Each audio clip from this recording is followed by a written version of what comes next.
See, that younger son, for whatever reason, he had a problem with the father. And he allowed himself to come untangled from the family. I don't know what it was. Our imagination can help us, but he had desires, he had temptation, he had a wandering spirit. Somehow, he found himself separated from brother and separated from father. And when he became separated, he became weak. And the more he became separated at home, the more he wanted to be separated in other places. And he put things in motion, and he allowed himself to become separated altogether.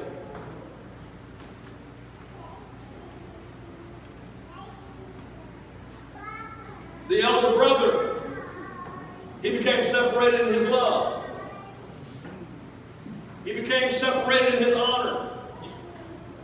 Because when the younger brother removed himself from the fold, he found solace in a critical spirit. And he became a hater. He became one of disconnection. And he became separated. And somewhere along the lines, if you read between the lines, you're going to find that the elder brother had some kind of a problem with the father. Maybe it was the fact that the father was going out to the wayside every day looking for the one who was lost. Maybe he was jealous. Saints, don't get jealous when the pastor needs to walk past you real quickly because he wants to greet the guest.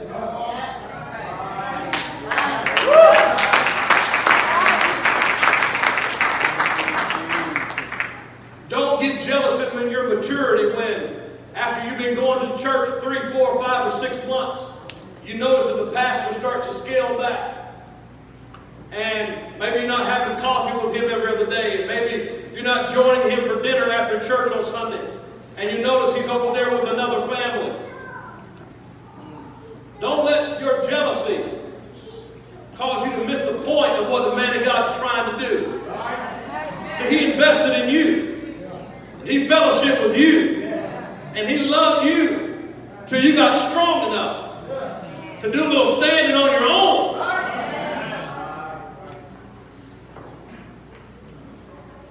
He tried to get your feet planted. And rather than being upset because he's over there spending time with the sinner, you ought to thank God that he trusts you to stand. And maybe you should help him.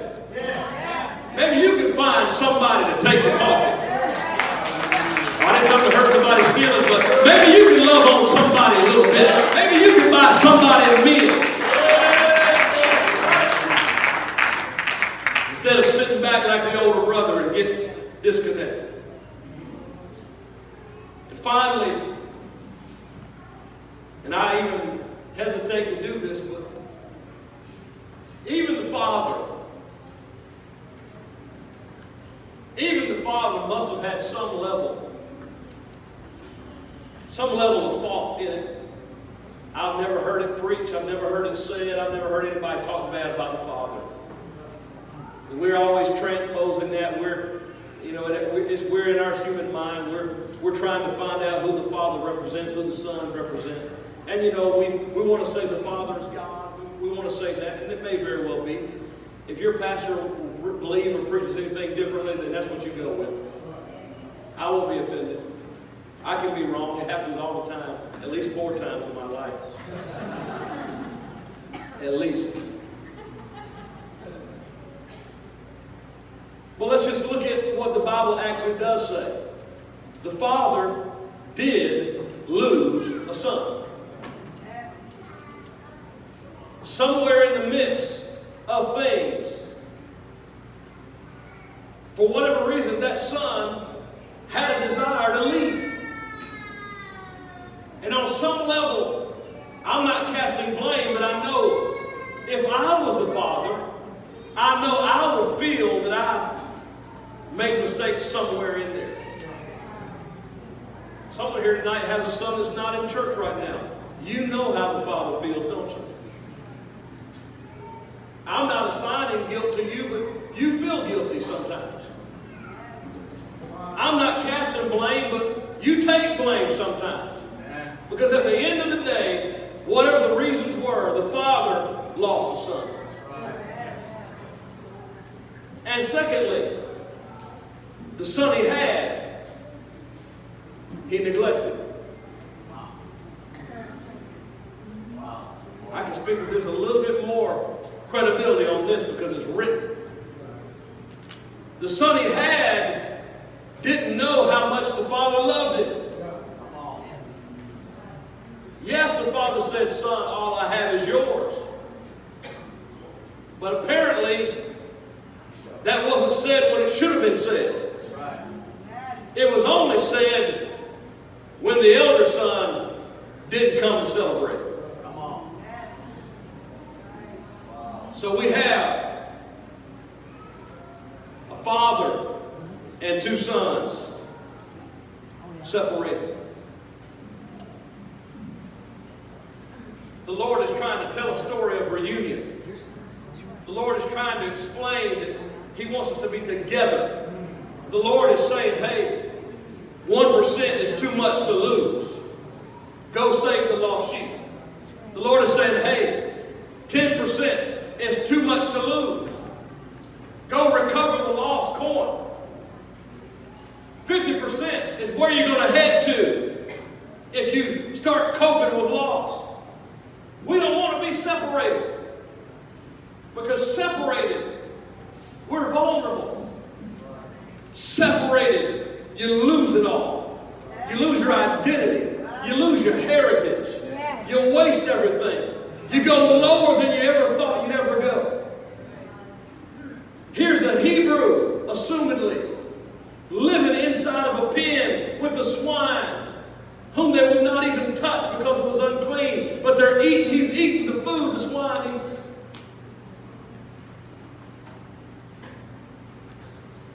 Here's one who should be feeling a part of things, but he's neglected. Here's a father who has lost. And the Lord is trying to pull it all together. Lord, help me right now. He's trying to pull it all together. He's saying to a church typology, he's saying to the religious segment, he's saying, hey, you should be with me on this. We can't lose 1%. We can't lose 10%. And we cannot have our family divided. We've got to be together. Yes. We've got to come together. We can't have one son losing it all. We can't have another son being neglected. And we can't have a father who's filled with loss. We need to come together. Because when we come together, a threefold cord can't be broken. When we come together, we find some strength. When we come together, there's a unity that comes. There's a strength that comes. There's a power that can come when we'll come together. I want the 1%. I want the 10%. I want the 50%. We've got to have a revival, but that revival can only be sustained when we come together in love and unity. We've got to come together and be on each other's team.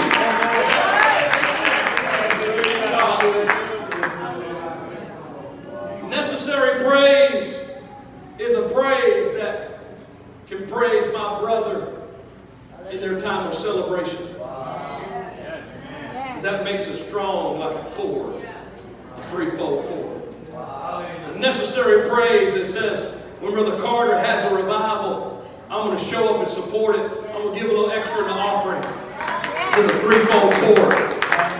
As a couple of months are going to go by, it's going to be Brother Mahaduka's revival. Brother Carter's going to drive 3 hours. He's going to come. He's going to give in that offering. He's going to be a part of it. And Bishop Fortress is going to travel all around the district. He's going to support this church, that church, and the other church because the threefold cord is better. And Filipinos are going to have revival because we're not just going to reach Filipinos. We're going to reach everybody in the community. Because you know what? I might have a Jamaican strand on the cord. I might have a Caucasian strand on the cord. And we might be a Filipino strand. But we're better together. Oh, two are better than one. Two is better than one. Oh, but when you start adding the threefold cord and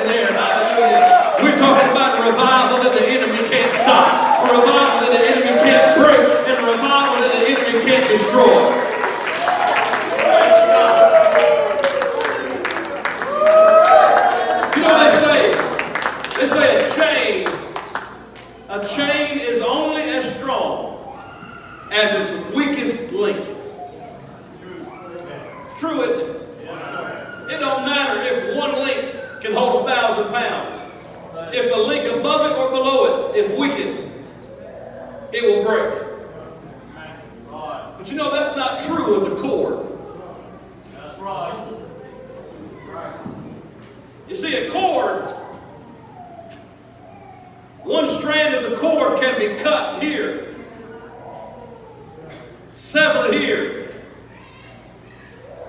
but add strength to the hole down here. Right.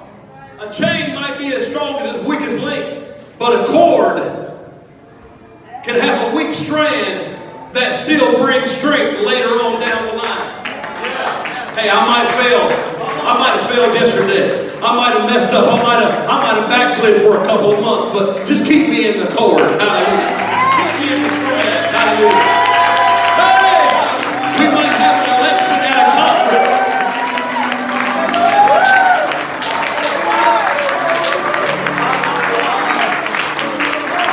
We might have district business. We might have an election. And somebody might get elected, and I thought I should have been the one. I might have got my nose out of a joint a little bit up here, and I might have huffed and puffed a little bit. I might have skipped dinner and left early and went home to have my pity party. But don't throw me out of the cord. Just keep me in. I got a little bit of a bad attitude sometimes, but keep me in the cord, because it might be a month later, or a year later, or 10 years later, I'll add strength back to this thing. You just hold on long enough. I'll bring strength.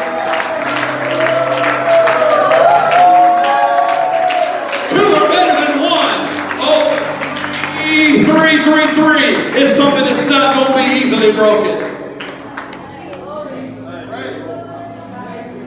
Let me just say this and I'll close.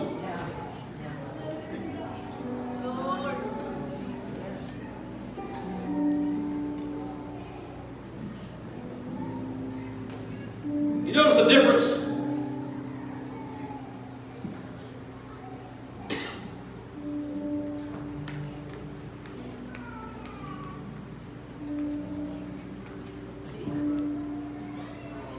The single strand is longer than the threefold cord.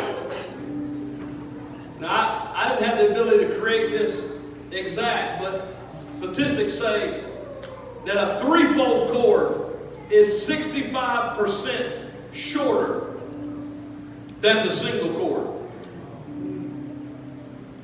And this is the word, this is the question I have. This is a necessary praise that I'm asking if we'll have here today in this Filipino conference.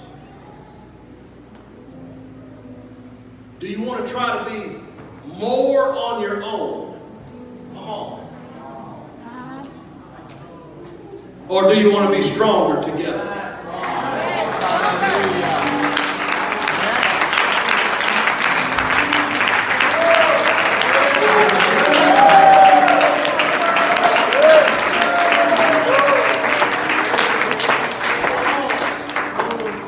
We get a lot of questions in multicultural ministry. People have concerns, and that's okay. I understand that. People have concerns. You know, are you trying to separate the body? Are we trying to value cultures over one another? Are you trying to start a separate movement? These questions come up. I'm not offended about these questions. These are the things that people think about. I'm telling you, we're not trying to be a single strand. Because a Filipino ministry by itself is a single strand. And the First Nation ministry by itself is just a single strand. Our fellowship, which is still largely Caucasian in its constituency and its leadership, by itself, even they